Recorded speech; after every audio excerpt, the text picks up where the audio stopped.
Si Ferdinand de la Merced, na kilala bilang The Walking Philippine Looper o The Philippine Looper, ay isang ordinaryong Pilipino na nagsimulang gumawa ng ekstraordinaryong misyon. Ang lakarin ng buong Pilipinas, mula Luzon, Visayas, hanggang Mindanao, gamit lamang ang sariling paa. Ang kanyang paglalakad ay hindi lang para sa Guinness Record o turismo. Ginagawa rin niya ito bilang personal na paglalakbay sa paghahanap ng kanyang ama na nawawala sa mahabang panahon.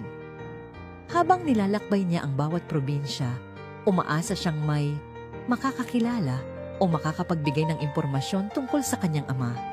Kasabay nito, ginagamit niya ang misyon bilang paraan upang ipakita ang pag-asa, katatagan at pagmamahal sa pamilya.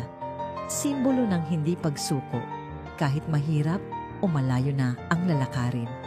Mensahe niya sa publiko. Ayon kay Ferdinand sa ilang panayam, ang kanyang mensahe ay simple. Hindi mo kailangang maging mayaman o sikat para makagawa ng kakaibang bagay para sa bansa. Kailangan lang may puso, disiplina at lakas ng loob.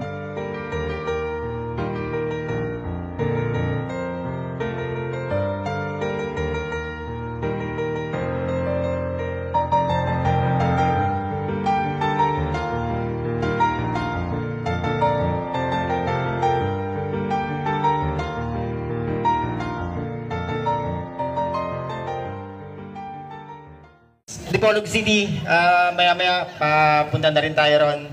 Kailangan ko dumaan talaga sa inyo. Salamat. Ako nga pala, si Ferdinand de la Merced, sa akong Philippine Looper, nag-attempt tayo para isang world record. Batanes to Hulo na lakad. Yan. Nasa 6,000 kilometers na yata nalalakad ko, 7 million steps. Yun na yung unofficial tally natin. Bababa pa ako ng kilometer zero at salamat din sa kababayan nyo rito, si Neri Andrake. Yung kasabay ko na sumasabay sa akin. Ito siya. Neri Andrake. Sasabay sa akin to hanggang doon na ito. Salamat sa inyo lahat.